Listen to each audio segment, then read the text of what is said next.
सद्गुरूंची मूर्ती पुरवती आरती शिष्यांची ब्रह्मलीन वैकुंठवासी गुरुवर्य गुरुजींच्या या पुण्यस्मरणानिमित्त चालत असलेला अखंड हरिनाम सप्ताह आणि या सप्ताहामधील आजचा हा 6वा दिवस, हा पंचमीचा दिवस आहे। याच दिवशी गुरुजींना हॉस्पिटलमध्ये आम्ही ऍडमिट केलं होतं आणि आजच्या दिवसापर्यंत म्हणजे पंचमीच्या दिवसापर्यंत गुरुजींनी अनेक ग्रंथ सर्व शिष्यांना शिकवलेले आहेत। वृत्ती प्रभाकर असेल, विचारचंद्रोदय असेल, ब्रह्मसूत्र असेल, रचनानुवाद, कौमुदी, व्याकरण आदी करून सर्व ग्रंथांचं आयुष्य आणि अमृतानुभव, चांगदेव 65 जो ग्रंथ आपल्याला शिकायचा त्याचं फक्त गुरुजींना सांगायचं, ते पाठ या ठिकाणी ते चालू होत आणि ते अव्याहतपणे आजही पाठ सर्व चालू आहेत संस्थेमध्ये। संस्थेचे आजही चारी खांब गुरुवर्य भाऊ पूज्य गुरुवर्य मडवी शास्त्री, गुरुवर्य हळदे महाराज, गुरुवर्य कोल्हे महाराज अव्याहतपणे ही ज्ञानगंगा आतापर्यंत चालूच आहे। अनेक शिष्य इथं घडतात आणि तयार होतात। मग या संस्थेचं आणि आजही कुठल्याही विद्यार्थ्याला फीस इथं आकारल्या जात नाही। जे काही इथं विद्यार्थी आहेत त्यांना राहणंही मोफत आहे आणि शिक्षणही मोफतच आहे। गुरुजींनी घालून दिलेली ही परंपरा अव्याहतपणे भावनी त्याच पद्धतीने पुढे चालू ठेवलेली आहे आणि दरवर्षी हा जो अखंड हरिनाम सप्ताह हे गुरुजींचं 27वे पुण्यस्मरण आहे। यामध्ये अनेक संत महंतांचे कीर्तन, प्रवचन, आशीर्वाद आपल्याला प्राप्त झालेला आहे आणि आपण गुरुजींच्या नावाने जो पुरस्कार चालू केलेला आहे तो पुरस्कार आपण दरवर्षी एक थोर संत, महात्मे, संप्रदायासाठी ज्यांचं योगदान आहे, पूर्ण आयुष्याचे आणि संप्रदायासाठी खर्ची घातलेले आहे, अशा व्यक्तींना आपण तो प्रदान करतो। वास्तविक आपण यांना पुरस्कार दिला म्हणजे त्यांचं मोठेपण असं नाही, उलट त्यांना पुरस्कार दिला म्हणजे आपल्याला ते उपकृत करतात, त्यांचा आशीर्वाद आपल्याला प्राप्त होतो। या हेतूने हा पुरस्कार चालू केलेला आहे। या वर्षीचा आदरणीय महंत परिव्राजकाचार्य 108 विष्णुदेवानंद भारतीजी महाराज बाबांना हा पुरस्कार सुपूर्द केलेला आहे। तो पुरस्कार म्हणजे गुरुजीवरची त्यांची नितांत श्रद्धा आणि आजीवन भावनी त्यांच्या जीवनाचा संपूर्ण परिचय करून दिलेला आहे।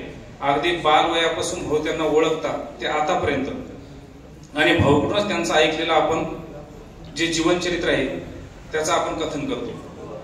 व्यासपीठावर बसलेले सर्वच मान्यवर अतिशय श्रेष्ठ दर्जाचे आहेत, सगळ्यांचे मी आभार मानतो। पलीकडून गुरुवर्य मडवी शास्त्री जे आहेत, तदनंतर सत्यवान भाऊ पाहुले आणि आमचे सरपंच संजयजी पाहुले पाटील, हे आमचे मधुकरीचं गाव आहे। वडगाववरून आतापर्यंत अव्याहतपणे ही मधुकरी आपल्या संस्थेला चालू आहे। कितीतरी पोपटराव असतील, अगोदरचे संपतराव असतील, माझे सरपंच, आजी सरपंच आणि नवीन आलेली पिढी सगळी संस्थेशी तेवढीच कनेक्ट आहे की जेवढे पूर्वीचे लोक होते। उलट त्याच्यात वाढ झाली पण ते कमी झालं नाही। एवढं प्रेम वडगावचं आजही आहे आणि काळजावरती त्याच पद्धतीने आपल्यावर प्रेम आहे। आदरणीय पलीकडून आपले संजीव भाऊचे चुलते या ठिकाणी उपस्थित आहेत, बाबूराव साहेब गुंडरे पाटील,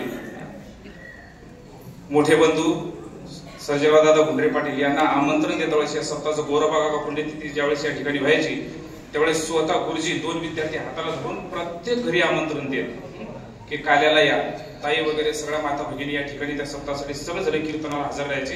कारण त्या गल्लीशी आणि संपूर्ण गुंडरे परिवार असेल, गुरुजी म्हणजे प्रत्येक घराघरात जाऊन स्वतः आमंत्रण देत, हे मी माझ्या डोळ्याने पाहिलेले आणि तीच परंपरा आजही चालू आहे। प्रत्येकाला घरामध्ये आमंत्रण जाऊन मिळतं का तेवढं प्रेम आपल्या संस्थेवर आजही आहे। संजय भाऊला झोपतूनच उठवायला गेलो त्या दिवशी, परंपरा आतापर्यंत आहे। तदनंतर माऊली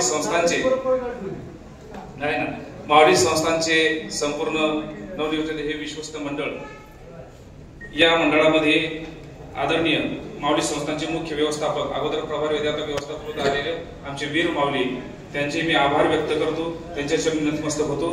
तदनंतर वारकरी संप्रदाय भूषण, वारकरी संप्रदायामध्ये अनेक कीर्तन, प्रवचन आणि सगळ्या मोठमोठ्या कार्यक्रमाला ज्यांचं नेहमी स्टेज उपलब्ध असायचं असा आदरणीय दादा पुरुषोत्तम दादा पाटील, हेही या विश्वस्तामध्ये त्यांची नियुक्ती झालेली आहे. ही सगळ्यासाठी, आपल्या वारकऱ्यासाठी, सगळ्या महाराष्ट्रासाठी अतिशय मोठी आनंदाची गोष्ट आहे. तदनंतर कुठलंही काम ज्यांचं म्हणजे मुखाने वर्णन करणं म्हणजे असे की सूर्यापुढे एखाद्या काजव्यानं ट्यूट्यू करणं अशाप्रमाणे आहे. असं ज्यांचं व्यक्तित्व आहे, ज्यांचा पूर्णतः अभ्यास आहे दोन्ही गोष्टीचा, सांप्रदायिक क्षेत्राचा तर आहेच, राजकीय क्षेत्राचा सुद्धा, शैक्षणिक क्षेत्राचा सुद्धा, अशा सर्व बाजूने परिपूर्ण अंग असणारे आदरणीय हरिभक्तपाय चैतन्यजी महाराज कबीर त्यांच्या चरणी मी त्यानंतर बाबांचा आहे मोहित्यांचा परिचय भाऊनी अतिशय सुंदर करून दिलेला आहे. त्यांचं कार्य तेही दोन्ही क्षेत्रामध्ये आहे. कीर्तन भजनही येतं, गायन येतं, प्रवचनही येतं आणि तदनंतर राजकारणामध्ये सुद्धा ते तेवढेच पारंगत आहे. भाऊनी सांगितलं साम दाम आणि भाऊनं काय सांगितलं माहितीये का, भेद शब्द वापरला, दंड सोडून दिला होता. पण तो कारण ते बलदंड आहे, त्याने आधी उल्लेख केला होता म्हणून त्याने दुसऱ्या वेळेस दंड शब्दाचा प्रयोग भाऊने मुद्दाम टाळला. त्यानंतर व्यासपीठावरती उपस्थित असणारे आमच्या संस्थेचे आधारस्तंभ, प्रत्येक कार्यामध्ये कुठलीही अडचण असो, काहीही असो, त्यावेळी धावून येणारे, लागलं ते पूर्ण सहकार्य करणारे आदरणीय संजीव गुंडरे पाटील या ठिकाणी भाऊंच्या चरणी मी नतमस्तक होतो. त्यानंतर महाराष्ट्रातील एक मोठी कीर्तनकार आणि त्याचबरोबर एक काळचे प्रसिद्ध वादक मृदंगामध्ये, ज्यांनी वैद्य बाबांच्या कीर्तनामध्ये नेहमी पफाज वाजवा होता, फपाळ बाबांनीच वाजवा, असे बाबाही आपल्याला आशीर्वाद देण्यासाठी रे बाबांच्या चरणी नतमस्तक होतो. तदनंतर पलीकडून आमच्या गुरुमाता आदरणीय ताई या ठिकाणी उपस्थित आहेत. पूर्ण सप्ताहाची जबाबदारी, कुठलंही कार्य असो, सगळ्या भोजनापासून ते विद्यार्थ्यांना प्रत्येक शेवटी रात्री 11, 11:30, 12, 1 पर्यंत कोणी जरी जेवण राहिलं असेल, इकडून पंक्तीतून जरी एखादा हुकला तर इकडून मात्र कोणीच हुकत नाही. अधिकारांना जाऊन तिथे घेतात. अगदी मातृत्वापेक्षाही मातृत्व ज्यांच्या अंतःकरणामध्ये व्यापक स्वरूपाचं भरले आहे अशा ताई जय चरणी मी नतमस्तक होतो. गुरुवर्य भाऊ आहे. तदनंतर पुणे मुळशी तालुका बीजेपीचे अध्यक्ष, आमचे आदरणीय संस्थेचे आधारस्तंभ राजाभाऊ वाघ, आणि त्यांनी हा जो उपक्रम आहे, आजचा जो विश्वस्तांचा सन्मान झालेला आहे, या ट्रॉफीचं वगैरे संपूर्ण पिरंगुटकर मंडळी, ग्रामस्थ पवळेआळीच्या माध्यमातून हा खर्च करण्यात आलेला आहे. आणि सामाजिक कार्यामध्ये नेहमी सगळ्यांना प्रोत्साहन देणारे आमचे राजाभाऊ वाघ, त्यांनाही मी त्यांचे आभार व्यक्त करतो, त्यांच्या नतमस्तक होतो. आणि या कार्यक्रमाचा सगळ्यांचा सन्मान होतो. परंतु जे ज्ञानेश्वरी पारायण करतात, ज्ञानोबा यांचा 750वा जन्मोत्सव आहे यावर्षी, जेवढे इथं पारायणाला बसले त्याने सांगितलं की मला संत पूजन करायचं. मग संत कोण? वाचिल जो कोणी जनी त्याशी लोटांगणी, ज्ञानेश्वरी वाचणार हा सर्वश्रेष्ठ. या हेतून शेंडगे साहेबांनी, अखिल भारतीय मराठा महासंघ आघाडीचे प्रमुख आमचे शेंडगे साहेब, बब्रुमान शेंडगे साहेब परभणी, यांनी हा उपक्रम राबवला. गेल्या 8 दिवसापासून ते झटतात की सगळ्यांना शाल, श्रीफळ, बीडचे आहेत ना, बरं, बीड परभणी जवळ वडवणी कार्य मराठवाड्यामध्ये हे जोराचं आहे. आणि त्याचबरोबर सप्ताह जरी आळंदीत असेल, हा सप्ताह संस्थेत चालू आहे, पण संपूर्ण महाराष्ट्रभर त्याचं रोजच्या बातम्या देणं, टीव्हीला न्यूज देणं, पत्रकार देणं, हे काम त्यांनी केलेलं आहे.